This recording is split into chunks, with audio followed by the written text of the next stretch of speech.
guys, welcome back to Room 237, back with another review.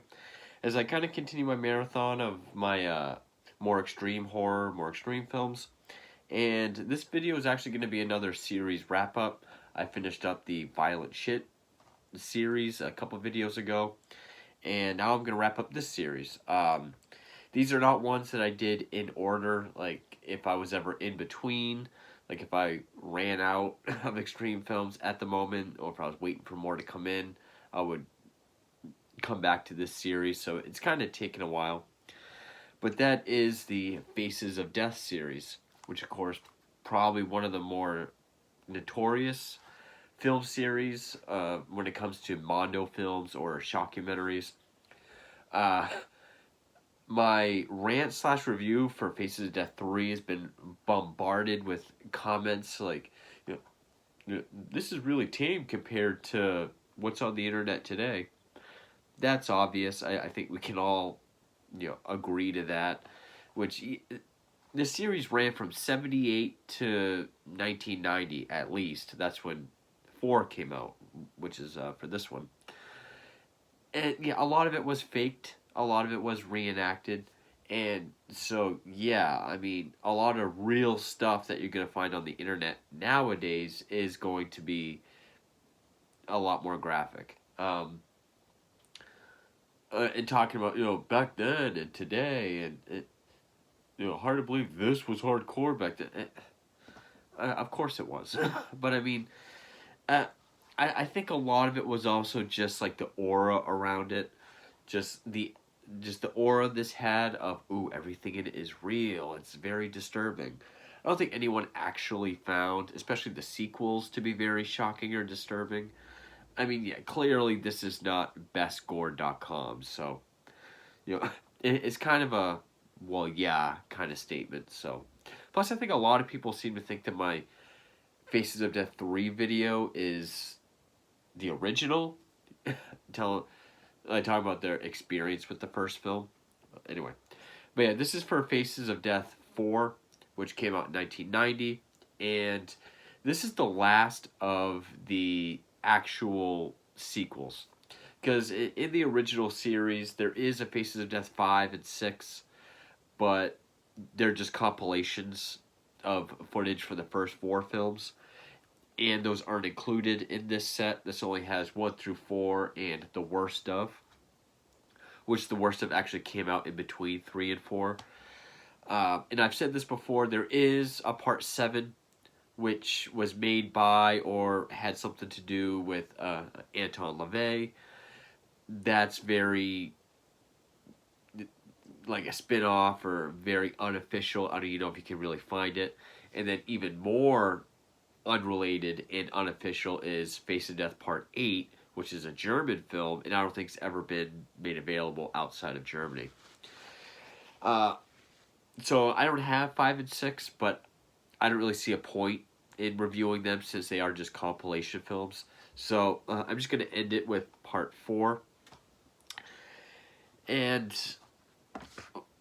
of course, like the rest, it was directed by John Alan Schwartz, credited as Conan LeClaire, like the previous 3. Written by James B. Schwartz, his brother. Only now, this actually has 3 directorial credits, along with Susumu Sayagusa, if I pronounce that correctly, and Andrew Theopolis. And it features James B. Schwartz as our new host, Dr. Louis Flellis. Yes, this is technically the second film not to feature Michael Carr as Dr. Gross. Flellis was our host in The Worst Of.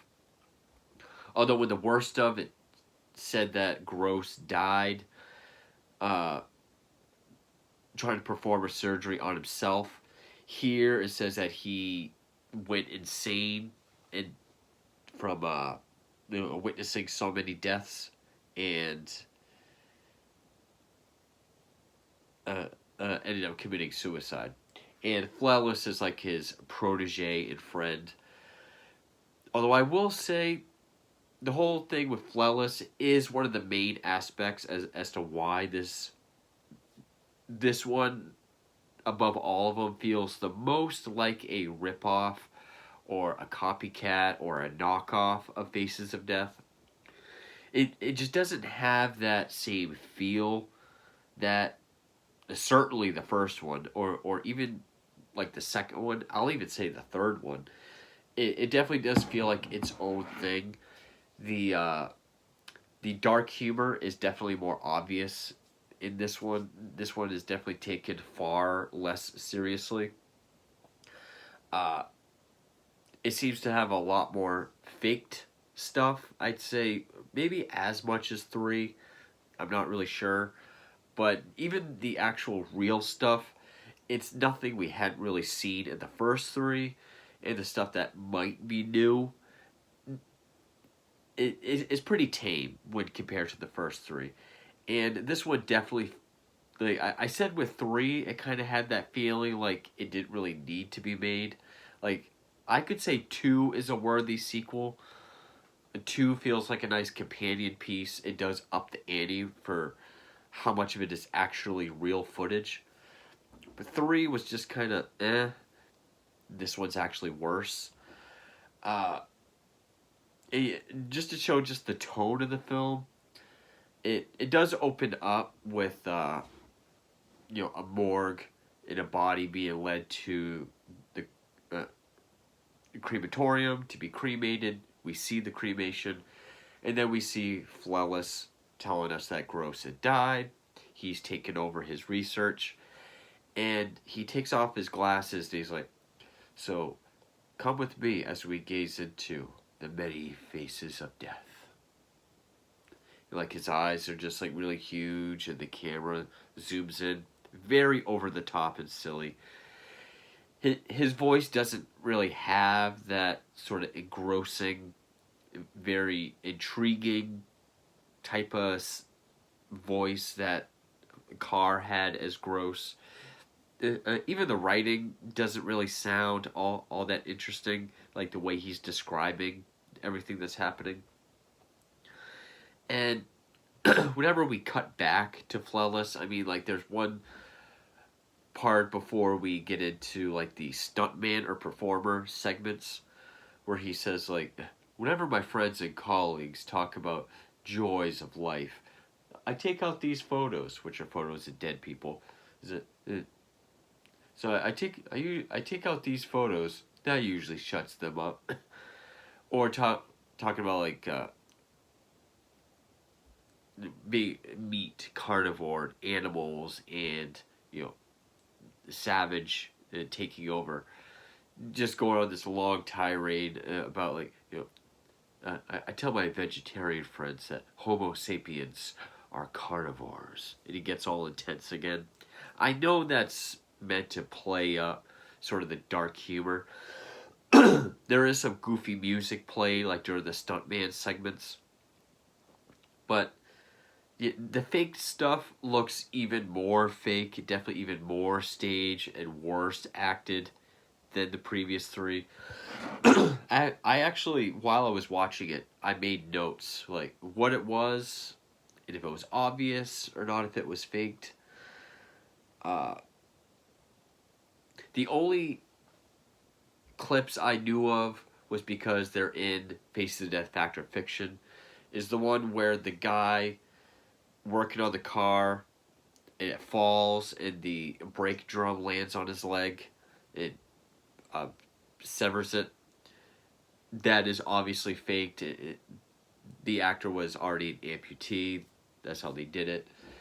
But like, it doesn't even look like documentary footage, or like it just looks like shot on video with bad actors. Then the other one I knew about was the Vietnamese breeding huskies for husky meat, and they kill a husky puppy. Where put it on the table, and as they bring the knife up, the camera cuts, and then up close to a teddy bear filled with meat. Like, yeah, I think it was just actual like red meat, like steak that you buy. So those were the only bits I knew about, and yes, they were faked. But like it opens up with this hospital where a patient has snapped, kills a nurse, and I mean it's all horribly acted. I think some of the stuff that might be real would be like the guy that was hit by the subway. He was like pinned. It was keeping him alive. Uh, One guy they called a floater who was like frozen stiff. There was a suicide jumper that landed on a Volvo, where the Flella says, in this footage, someone even commented, just to how desensitized everyone is in this part of the world. Someone commented, "Wow, a Volvo makes a very sturdy car." So just more of the dark humor, uh, and like the earlier films, I mean, plane crash footage and the news footage of ambulances and of the survivors being carried away, the wreckage. Uh, this sequence with these cave workers going into this cave where there's these harmful gases and then a collapse. And they do try to make it sound like after it was investigated, they found this footage in a mangled camera, but it's obvious that it's faked. Uh, Clip of someone being saved by the jaws of life. The junkyard that I mentioned. Uh, Stuntmen, like the ones that drive motorcycles into brick walls, or the strongmen that trucks drive onto, that could be real. There is this long fake segment with a magician who does a trick, like you think he's gonna die by swallowing razor blades, but he pulls them all out on a string. Then he does this Houdini thing where he's in a straitjacket, candle burning a rope with like this big weight with blades on it over his head, and there's like a faulty safety thing in the whole mechanism. It gives, falls on his face. So that's obviously faked. Uh, I think the parachute jumpers and the bungee jumping footage, that all looks real. That all looks like home video stuff. There was this one jumper that died. Crane jumpers, I think they're called. They just jump off cranes with no parachute or anything into like foam pits. One guy lands on his neck and dies. That could be real.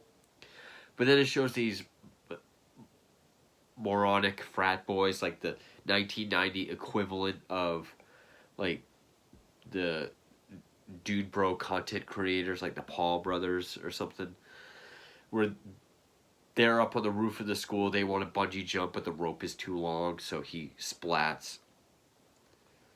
That's obviously reenacted. There's a water skiing one where a woman that falls off the water skis and a boat runs her over and she's all cut up and chewed up. That's obviously faked. And then there's stuff from like around the world, like abuse of authority, which is what Flawless calls the segment. Like this, in Russia, a guy who owed $18 in taxes, so he's pulled apart by horses.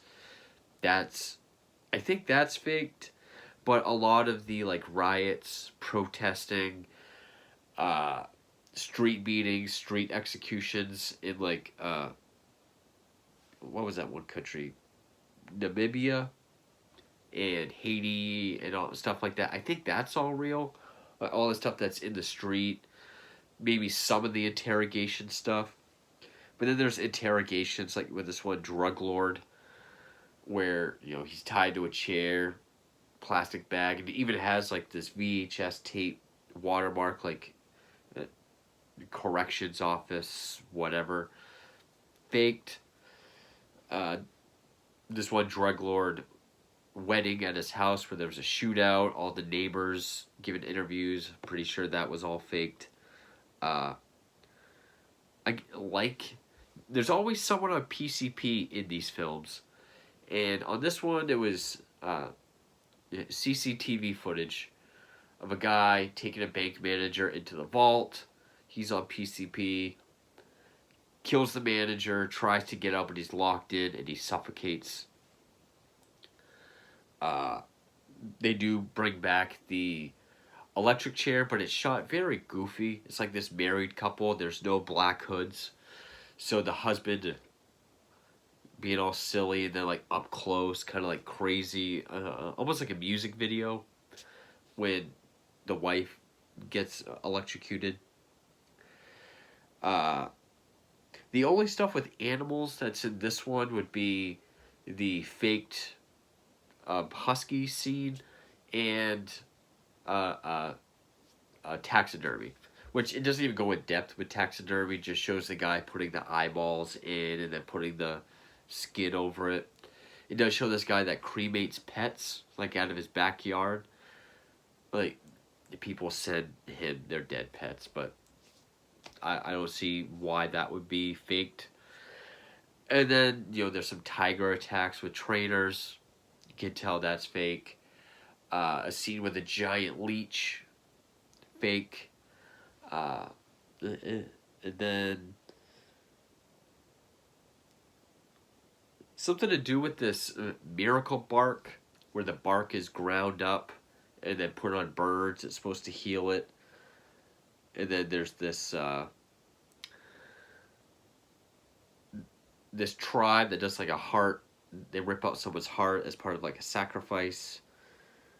And then it ends with Flawless doing another like super intense, almost trying not to smile bit.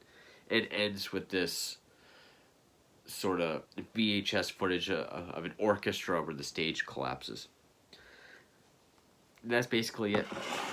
This one, I would say this one is even worse than the third film as far as just flow of it.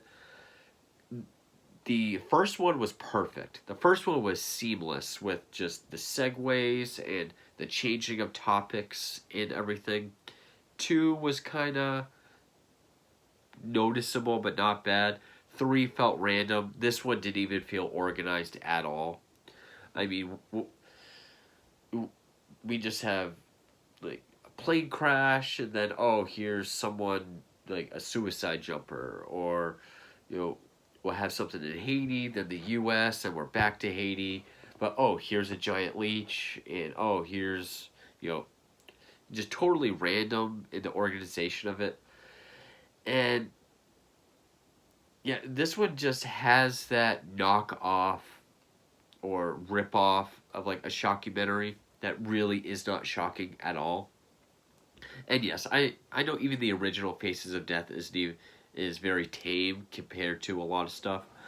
But just because of the reputation and just the aura around the name Faces of Death, the original, at least to me, still kind of has that feeling when you're watching it, like watching something kind of forbidden, like something you're not supposed to watch. It still kind of has that feeling and reputation to it. This just, there's not really anything to this film. I would say this is the only Faces of Death film that I don't like.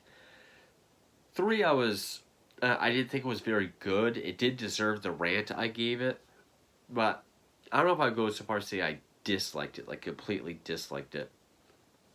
But yeah, you could definitely tell they were on their last leg. I don't even know why they felt the need to put another one out, but so yeah, that's the last Faces of Death film. It's pretty obvious why this was the last original film to come out, and the only way they could keep the name alive was to just keep releasing compilation films.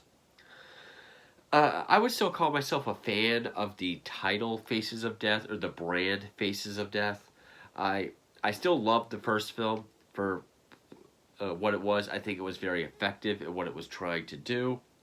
Two was a very well done sequel, great companion piece, and it has more real stuff than the first one. Three, it kind of just suffered the threequel curse that a lot of series have. Four is definitely the worst. It's definitely the one that feels the least like a Faces of Death film. And with that, I finally wrap up the Faces of Death series.